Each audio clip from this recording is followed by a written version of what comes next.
Well, children in Gaza are risking their lives every day to find food for themselves and their families. They've been disproportionately impacted by Israel's war, from devastating injuries sustained in airstrikes to the trauma of unrelenting attacks. Mohammed Jamjoom has more. The children of Gaza before the war. They learned, they played, they dreamed of becoming doctors, teachers, scientists, artists, a life full of possibilities. But for 667 days and counting, they've endured the deadliest and most destructive conflict of the 21st century. Israel has killed over 18,000 children so far. That's one child killed every hour. An average of 27 children are killed each day. That's equal to an entire classroom of children killed every day for nearly 2 years. And now, the children of Gaza are starving to death. 93 have died of hunger due to Israel's blockade and deliberate starvation. Skeletal children are filling hospital wards. The UN says all children of Gaza under the age of 5, that's more than 320,000 kids, are at the risk of life-threatening malnourishment. Children are taking risks every day to find food for themselves and their families. 15-year-old Abdurrahman Abu Jazzar is one of them. He went to the U.S. and Israeli-backed notorious Gaza Humanitarian Foundation. There, he was shot in the eye while waiting for aid. He says soldiers kept shooting at him even after he was struck by a bullet. Doctors say it's unlikely he'll regain sight in his left eye. الحين أنا أول شيء طلعت على الساعة 2 في الليل، أول مرة أروح على الطين.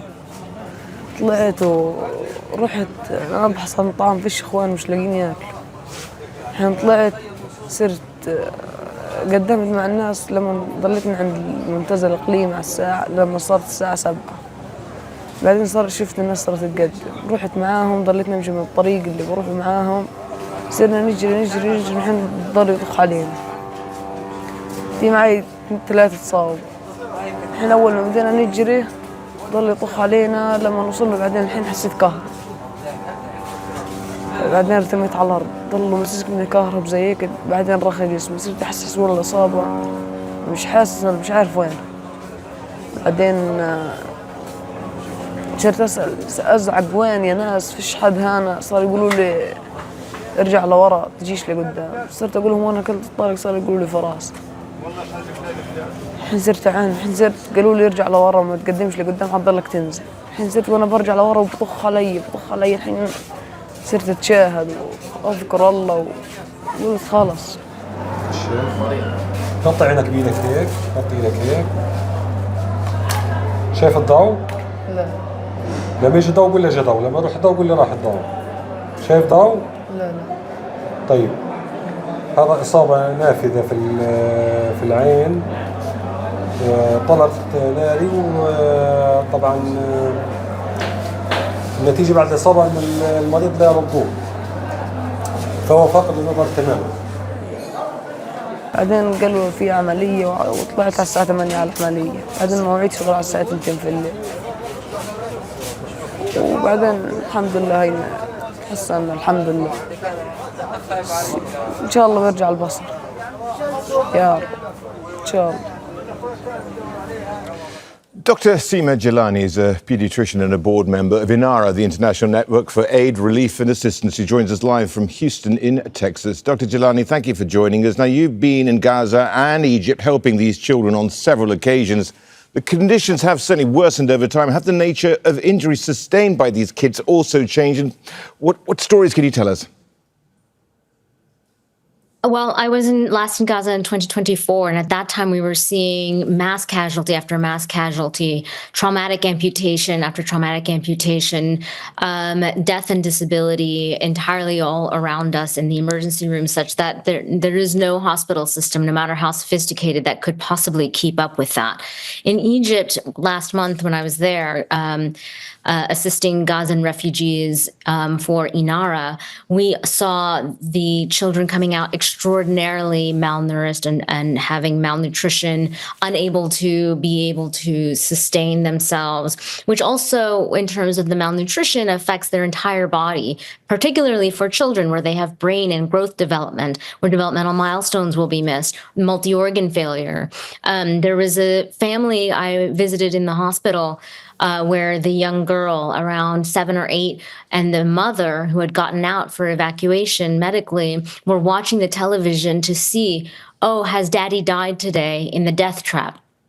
And the death trap being trying to go and get food. That's how family members are trying to keep in touch, because there's also a blockade on information, electronics, and internet oftentimes, so they're unable to reach. So we have mothers and aunts and people who have come out with the children, and half of their soul and body and family is either dead and perished without probably a dignified burial, and the other half of their soul and body remains in Gaza. And they've often said to me, my body might be here in Egypt, but my heart and my soul remains in Gaza with my other injured children who couldn't get out.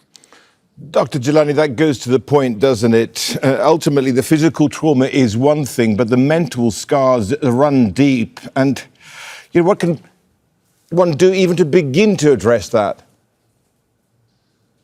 It's an impossibility that it has been allowed to continue this long, and entirely engineered and entirely strategy that the world has watched and scrolled by on and on in terms of tragedy.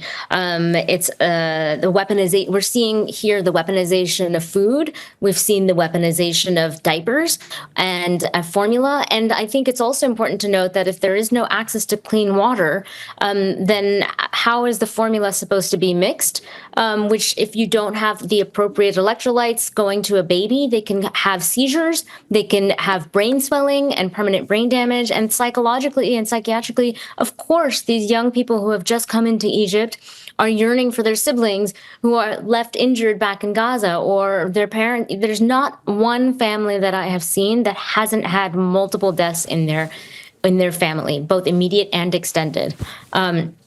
This is the largest cohort of childhood amputees the world will have to reckon with.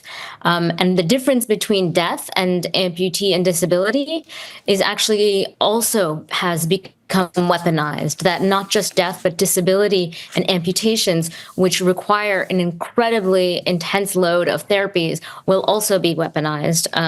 I looked up as I was watching a child in Egypt who is undergoing multiple surgeries, and saw her father had been able to be evacuated. And when I looked up, he had lost his leg. And he said, I looked all around me when I was being amputated, and I came out of my amputation, and I considered myself lucky because only one leg was gone, but everyone around me was missing multiple limbs. And he said, I would lose my other leg if only I could have my 2 children back that I've lost in this war. Dr. Jilani, once they are in Egypt, are they getting a good standard of care? And indeed, can authorities there cope? Unfortunately, Egypt is also, a middle-income country, and they're certainly doing what they can. But because of the laws and rules and regulations in place, Gazan children that are evacuated are unable to go to school, for instance. So INARA actually provides the only and first school for Gazans taught by Gazan teachers, which you can imagine provides schedule, routine, psychological help for them, friends and friendships. The Egyptian healthcare system itself is very complex and struggles with the amount of people that it gets as well. So it's a very complex, it's not the panacea to just take someone out and then treat them elsewhere. They need to be able to have a connection and a route to their homeland as well. So it's the complexities are not lost on me in particular, as somebody who has done medical evacuations elsewhere. Well, clearly not enough is getting through to help the Gazans and their families, but is there enough medicine? Are there enough medicines and food waiting to be distributed should Israel decide to give unfettered access? Well, I appreciate your optimism. I'm certainly not there. However, I will say that as somebody who previously worked in procurement of medical supplies, everyone tracks the number of trucks that had gone through daily, which used to be around 500, and since the war started, has never been ramped up again to that level. And I have personally seen vans of diapers, trucks of diapers sent back. And so I think what we're forgetting in all of this is that, yes, there's a famine and there's bombardment that continues and there's no pain medicine. It's the apocalypse of having nothing. Imagine a child that even needs stitches and can't heal because of their body is unable to heal itself, and also being held down to apply those stitches because that there is no pain medicine. So the amount of trucks that get over the border is of little consequence if they can't be safely distributed amongst hospitals, amongst aid groups and families. And when they're actively bombing the headquarters of the ICRC, it's irrelevant how many trucks get across, because those are goods that will never reach the people that need them. Dr. Jilani, people often talk about the Palestinian people's quote-unquote resilience. The truth surely is that they don't have any other choice. And on top of that, should these children need to get back to their families, is there a way back for them? When people talk about Palestinian resilience, I am completely enraged, because resilience is something that we as an international community have inflicted and forced upon the Palestinian people. No one should have to be this resilient. And the only reason we speak about it in this way is to absolve ourselves of complicity, and to absolve ourselves of the responsibility to do something and our accountability in that. If I had multiple tragedies in my life, I don't feel that being called resilient, all it says is that I can be knocked down and should be expected to be knocked down as much as possible because they know that I'll still get up. That's unacceptable. Dr. Jilani, thank you so much for joining us. Dr. Seema Jilani, they're joining us from Houston in Texas. Now, don't miss out and get the full picture. Subscribe to Al Jazeera for reliable news and expert insights. Like, share, stay ahead.